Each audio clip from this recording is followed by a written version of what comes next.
തൃശൂരിൽ ഉത്സവത്തിനിടെ ആന ഇടഞ്ഞു. മുറ്റിച്ചൂർ അയ്യപ്പൻകാവ് ക്ഷേത്രത്തിലെ എഴുന്നള്ളിപ്പിനിടെയാണ് ആന ഇടഞ്ഞത്. ആനയെ തളച്ചു.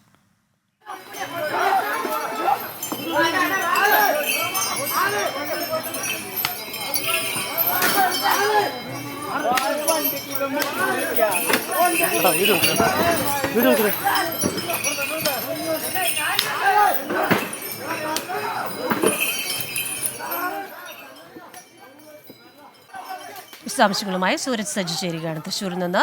സൂരജ്, അധികം അപകടമുണ്ടാകും മുമ്പ് ആനയെ തളയ്ക്കാനായി എന്നല്ലേ മനസ്സിലാക്കേണ്ടത്?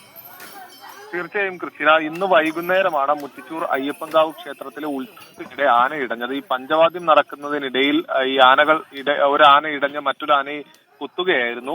ഉഷ്ണശ്രീ ശങ്കരൻകുട്ടി, കൊടുങ്ങല്ലൂർ ദേവിദാസൻ എന്നീ രണ്ട് ആനകൾ തമ്മിലാണ് ഇത്തരത്തിൽ കൊമ്പ് കോർക്കുന്ന ഒരു നിലയിലേക്ക് കാര്യങ്ങൾ പോയത്. ഈ സമയം അവിടെ ഉണ്ടായിരുന്ന ആളുകൾ എല്ലാവരും പരിഭ്രാന്തിപ്പെട്ട് ഓടി മാറുകയായിരുന്നു. പിന്നീട് ഈ ആനകൾ തമ്മിൽ ഏറെ നേരം ഈ കുത്തുകൂടുന്ന ഒരു സാഹചര്യമായിരുന്നു. പിന്നീട് ഈ പാപ്പാന്മാർ ഇടപെട്ടുകൊണ്ടാണ് ഈ ആനയെ ഏറെ നേരത്തെ ശ്രമകരമായ ദൗത്യത്തിനൊടുവിൽ രണ്ട് ആനകളെയും തളയ്ക്കുകയായിരുന്നു. ഈ സമയം ഉത്സവം കാണാനൊക്കെയായി ഒത്തിരി ആളുകൾ ഉണ്ടായിരുന്നു. പക്ഷെ ഇവരെല്ലാവരും തന്നെ ആ സമയത്ത്, അതായത് ആനകൾ ഇടയുന്ന സമയത്ത് തന്നെ അവിടെ നിന്ന് മാറിയത് കൊണ്ട് തന്നെ വലിയ അപകടത്തിലേക്കോ കാര്യങ്ങളിലേക്കോ അതിനുള്ളിൽ തന്നെ ഈ ദേവസ്വത്തിന്റെ ആളുകളെല്ലാം ഇടപെട്ടുകൊണ്ട് ആളുകളെല്ലാം തന്നെ അവിടെ നിന്ന് മാറ്റിയിരുന്നു. പിന്നീട് എലിഫന്റ് സ്ക്വാഡിന്റെ എല്ലാം സഹായത്തോടു കൂടിയാണ് ഈ ആനയെ തളച്ചു വെക്കുന്നത്.